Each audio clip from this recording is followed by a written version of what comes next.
जीवन में, जीवन में तो क्या कहूं, प्रतिदिन हम कितनी बार अपने विश्वास को डगमगाता देखते हैं, कितनी बार हमारा विश्वास डगमगा जाता है, हम डोल जाते हैं, प्रभु के चरणों का आश्रय छूट जाता है, भगवत विस्मृति हो जाती है, क्योंकि हम दुर्बल हैं। और ये मार्ग कैसा है? ये प्रेम को पंथ करार महा तरवार की धार पे धावनो है। मार्ग ऐसा कठिन है, दुरूह है और जीव दुर्बल है, चले कैसे? सूरदास जी कृपा करके बार बार प्रभु का यश गा गा कर अस्मद आदि जीवों को प्रभु के उस कृपा और करुणा का बल प्रदान करते हैं।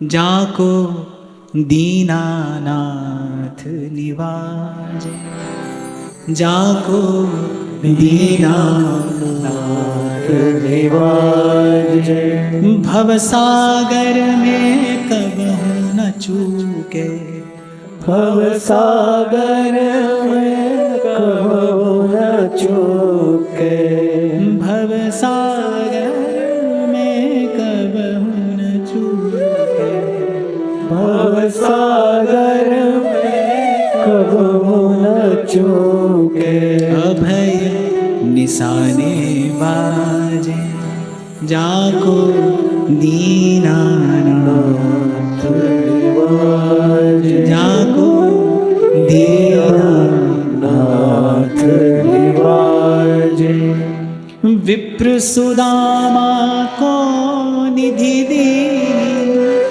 विप्र सुदामा को निधि दीनी, अर्जुन रथ में गाजे, अर्जुन रथ में गाजे,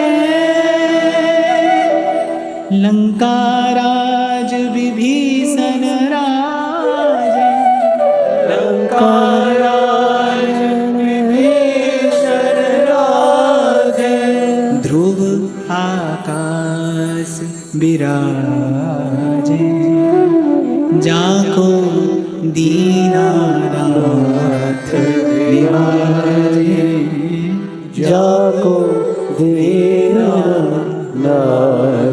निवाजे। और जहां आरंभ में हमने चर्चा की, जब सूरदास कहते ना, और भजे ते काज सरे नहीं, मिटे न भव जंजार।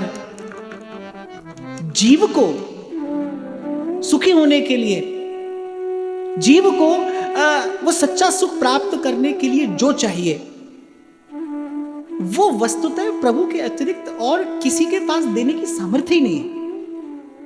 इसलिए कल मैंने कहा था, भाई विचार करो, किम प्रयोजनम, यहां वहां जाने का प्रयोजन क्या है? हम जब भक्तमाल का चिंतन करते हैं तो श्री पीपा जी की कथा आती है, भगवती के उपासक और सिद्ध उपासक, पर जब मृत्यु का भय उपस्थित हुआ,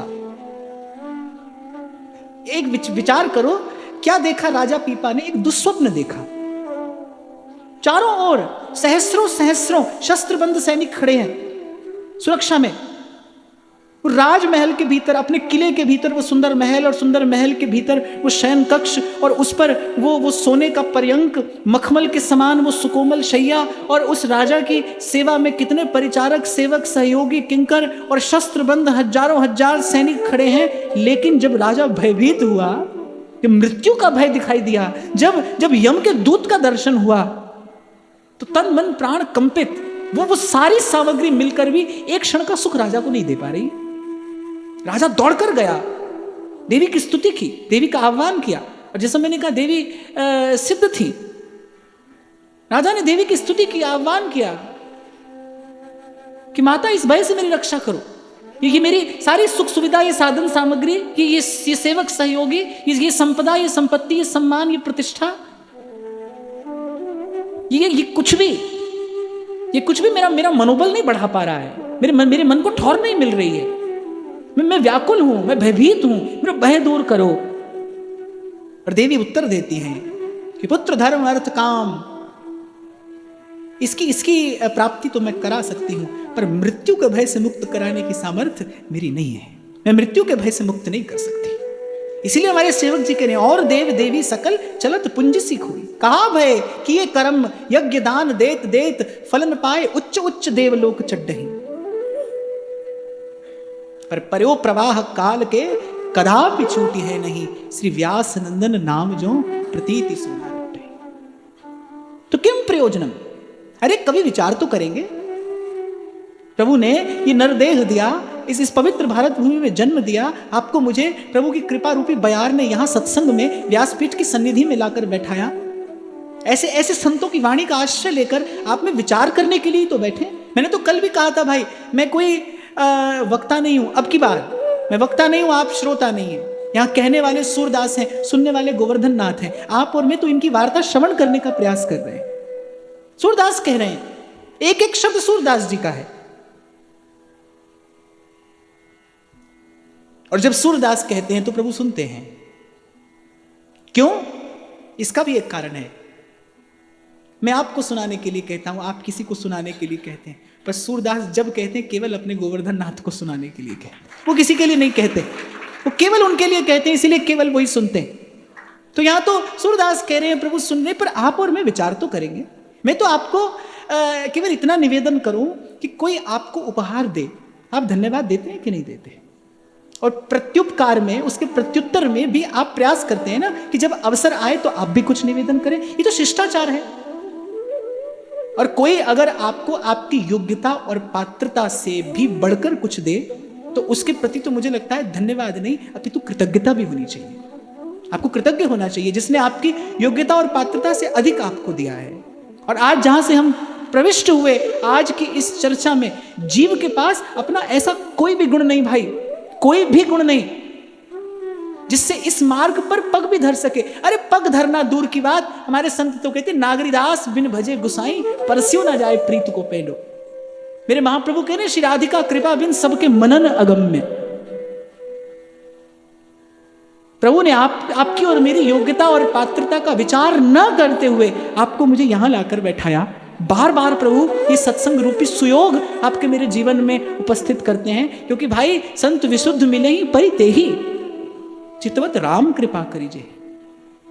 तो कुछ कृतज्ञता ज्ञापित करना ये आपका मेरा कर्तव्य है। और मुझे लगता है कि सत्संग के प्रति एक ही कृतज्ञता अभिव्यक्त की जा सकती है कि जो श्रवण किया है उसका चिंतन किया जाए, जो चिंतन किया जाए उसका मनन किया जाए, और जिसका मनन किया जाए उसे कुछ ग्रहण किया जाए। तो विचार तो करेंगे कि किम प्रयोजनम, क्या प्रयोजन है, यत्र तत्र भटकने का क्या प्रयोजन है। मैं आपको फिर स्मरण दिलाऊंगा भाई, सूरदास जी की वाणी के चिंतन के प्रसाद स्वरूप अगर कोई एक भाव पाया जा सकता है तो वह श्री कृष्ण के चरणों की केवल भक्ति नहीं, श्री कृष्ण के चरणों की अनन्य भक्ति। ये सूरदास जी की भाव भावना का प्राण तत्व है, अनन्य भक्ति। वो स्वप्न में भी किसी की ओर देखने तक के लिए तैयार नहीं है। वो जो पाना चाहते हैं इन्हीं चरणों से पाना चाहते हैं। जैसे गोस्वामी जी कहते हैं, एक भरोसो एक बल, एक आस विश्वास, और एक राम घनश्याम हित चातक तुलसीदास। अरे सूरदास जी ने तो दर्शन पाकर भी, प्रिया प्रीतम की कृपा से दिव्य दृष्टि प्राप्त हुई, और जब दर्शन पा लिया तब दर्शन पाकर क्या कहा कि ले लीजिए ये नेत्र, अब मैं किसी और को नहीं देखना चाहता।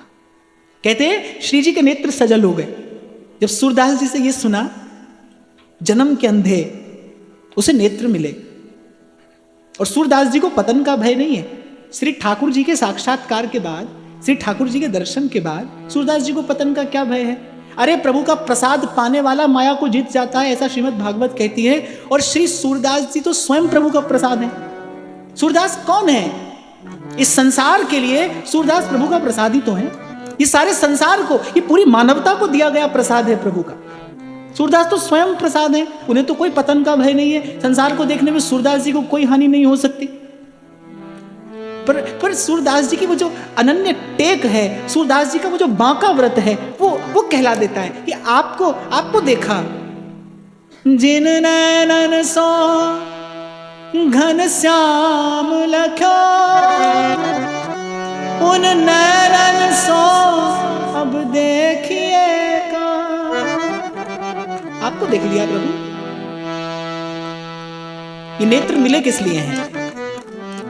मुझे स्मरण आ रही है गोस्वामी जी की दो पंक्तियां। अहिल्या कहती हैं, मुनि श्राप जो दीन्हा अति भल कीन्हा, परम अनुग्रह मैं माना देखो भर लोचन हरि भव मोचन इहि लाभ शंकर जाना। इन नेत्रों का लाभ क्या है? एक ये भाई, दूसरा नहीं।